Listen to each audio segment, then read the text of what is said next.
Hey guys, Clavette here. Welcome back to Clavette's Corner.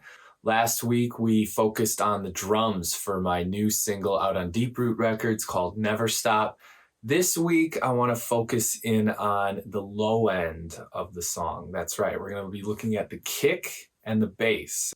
So without further ado, let's jump into Ableton and take a look. Welcome back. We are now inside Ableton. And if you've noticed, I've added the lows track. That is my kick and bass track. Now, for this tune, I had the kick and the bass processed together, grouped together, because I wanted them to gel together. I wanted them to be very cohesive.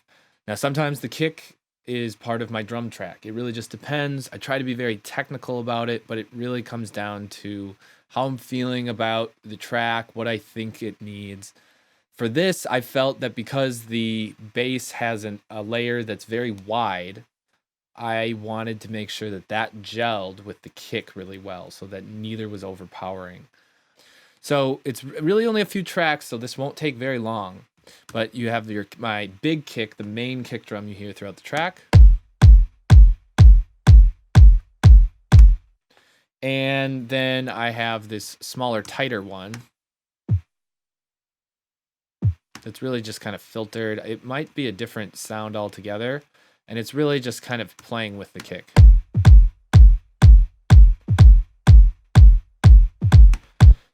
If you'll notice, with the bass line being down here, it's really in a space where the bass isn't playing. And that's one key thing I try to take into consideration when I'm writing. Any type of element that's going to live in this space is that you really want to get it really clean. You got to just make sure that where things are playing is in spaces that other elements aren't, because that's how you get really complex rhythms to sound so simple and to work so simply, because it is kind of simple. Don't play other low frequency instruments and elements at the same time. It's that simple. So let's open up what the kick drum's doing here. So very interesting EQ. Similar thing to what I did on my clap from the last video is a little trick I like to do using RC20.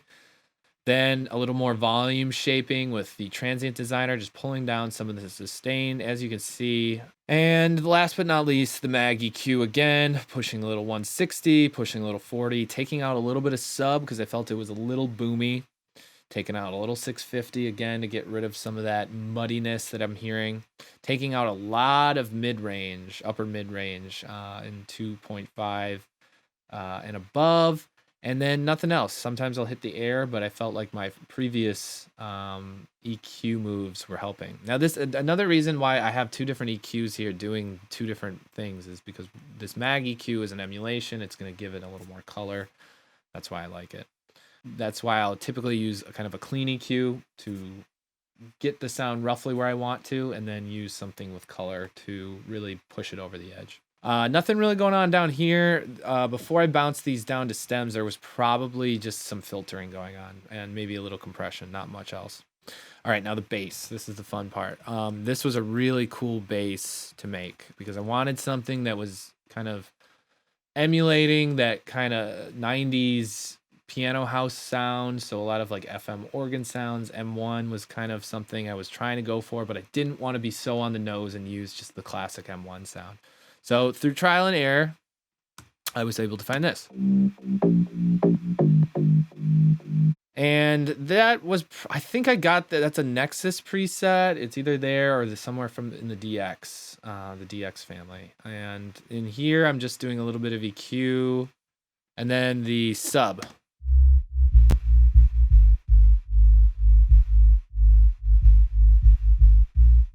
R compressor, another one of my favorite workhorse compressors. I use this on bass all the time. That's just really keeping that sub in check. Got the Mag EQ, really pushing the sub, really pushing 40, taking out a lot of 160 to rebalance because I really wanted this I wanted to shift it from what felt like kind of the upper lows, like that 160, 120 area. I wanted to shift that into the sub. And then soothe.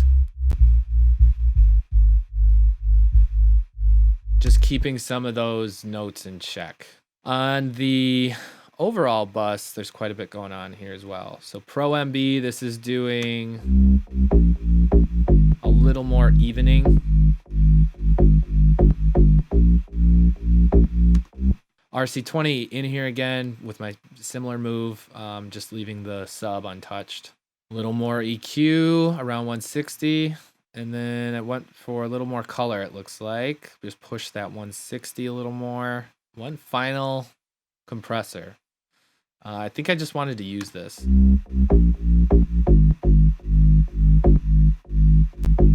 So opto's obviously great for low-end information because they're very smooth, they're very transparent. This one is from Brainworks. Typically, I'll use the LA2A from Universal Audio. And then the only other thing left is the automated filtering going on.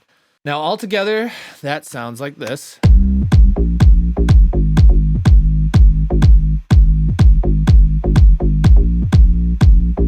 And then on top of that, I wanted to just gel it together a little more.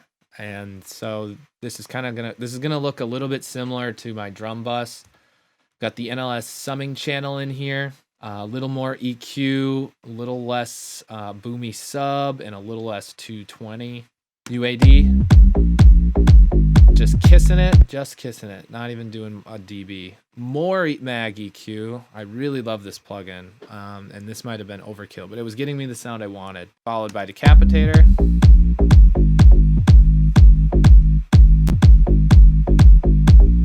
Kind of controlling it, you hear that? And then finally, a little bit of limiting.